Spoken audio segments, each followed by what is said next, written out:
Hey everyone, and welcome to this explainer. Today we're diving into the absolute awe-inspiring microscopic choreography of cellular division. We're going to unpack the hidden, everyday mechanisms that allow life not just to exist, but to grow, diversify, and protect itself. I mean, really think about it for a second. How exactly do you heal a paper cut? Or honestly, even more mind-boggling, how does a single fertilized cell eventually become a tremendously complex human being? These aren't just philosophical mysteries, they're literally everyday biological miracles, and they're happening inside you right now. So, to understand how these miracles actually happen, we'll follow a quick four-part roadmap today. First up, the cell's life cycle. Second, mitosis, or the Great Divide. Third, meiosis, which is our diversity engine. And finally, number 4, the security checkpoints. All right, let's jump straight into section 1, the cell's life cycle and how it prepares to divide. Now, when we think of cell division, we usually picture the actual splitting process, right? But the truth is, out of a typical 24-hour cycle, a cell spends over 95% of its time just preparing to divide. That's a massive preparation window, and it's called interphase. Breaking down that 95%, we can see the cell actually progresses through some very specific stages. It starts in G1, which is a gap phase, lasting about 11 hours, where the cell grows and gets metabolically active.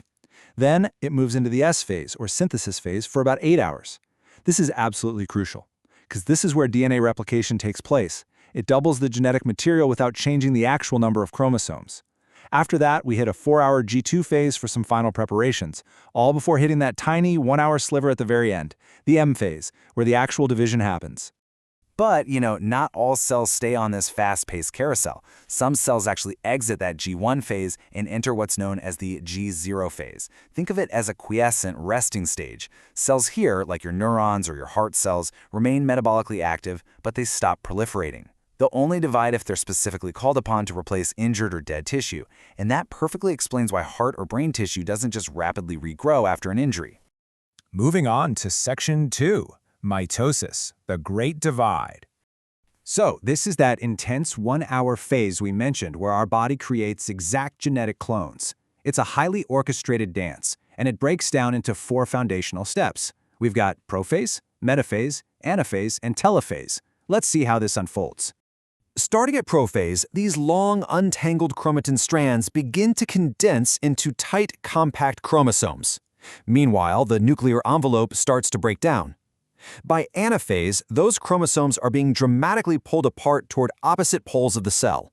Then, telophase racks the whole thing up by assembling new nuclear envelopes around these separated clusters. The mechanical precision here is just mind-blowing. At first, you have this chaotic early setup, right? Centrosomes moving into position and these button-like structures called kinetochores forming on the chromosomes. But then comes metaphase, and it is no longer chaotic. Every single chromosome is lined up perfectly along the equator, known as the metaphase plate. Spindle fibers from opposite poles lock right onto those kinetochores, ensuring that when the split finally happens, it is flawlessly symmetrical. To completely seal the deal, mitosis concludes with cytokinesis. In animal cells, a literal furrow appears in the plasma membrane along that exact same equator. It just pinches deeper and deeper until it physically cuts the cytoplasm in half. And voila, we are left with 2 perfectly identical daughter cells. Okay, so the absolutely crucial takeaway so far is that mitosis is all about cloning. It's one division creating 2 identical diploid cells, meaning they have a full, complete set of DNA. But what if the goal is creating future generations? Well, that requires meiosis, which uses 2 divisions to create 4 genetically unique haploid cells. Those are cells with only half the genetic material. Which brings us nicely to section 3. Meiosis, the diversity engine. To create reproductive gametes, like ova and sperm, we start with one diploid cell that goes through DNA replication. But instead of just one division, it actually undergoes meiosis I and then a second round, meiosis II. By the time we reach the end of this track, we have 4 distinct cells, and each one holds just one set of chromosomes, a haploid set.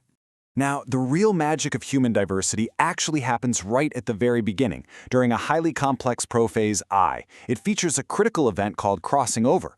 This is an enzyme-mediated process, driven by an enzyme called recombinase, where paired homologous chromosomes literally exchange pieces of their genetic material.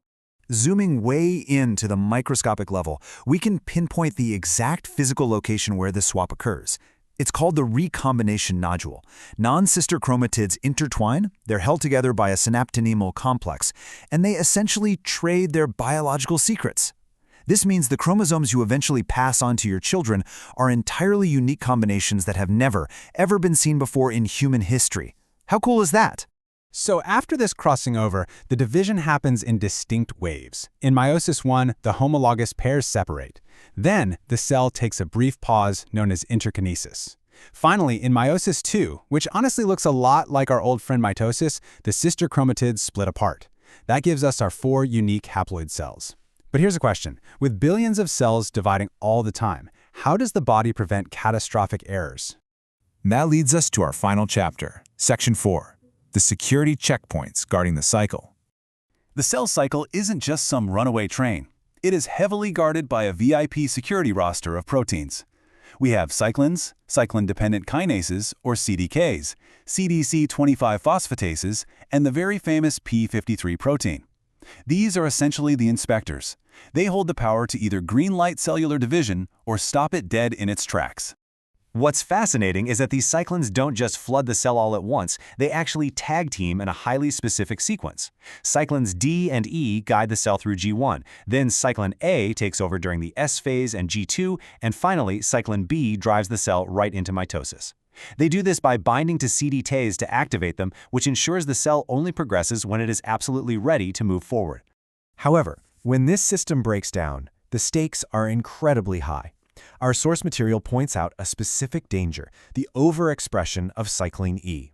If this security protein acts prematurely, or if it's produced in excess, it drastically shortens the G1 phase. It basically forces the cell into the S phase before it's ready, and that leads directly to cell cycle deregulation and carcinogenesis, which is the formation of tumors.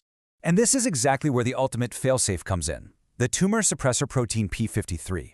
Guarding the crucial G1S and G2M checkpoints, P53 inspects the DNA for damage. It can actually halt the cycle to allow for DNA repair. But, as this powerful quote from the text illustrates, if the genetic damage is just too severe to fix, P53 orders the ultimate sacrifice. It triggers apoptosis, or programmed cell death. It destroys the damaged cell entirely just to protect the whole organism from cancer. It really is a beautifully ruthless system of defense. We've seen how cells perfectly clone themselves, how they generate infinite diversity, and how they police their own life cycles, all of which leaves us with a pretty profound question. If our cells possess such intricate, built-in security systems to prevent cancer natively, what miraculous medical breakthroughs might become possible when we finally learn to command these microscopic checkpoints ourselves? Thank you so much for joining me on this explainer. Keep asking questions and keep learning.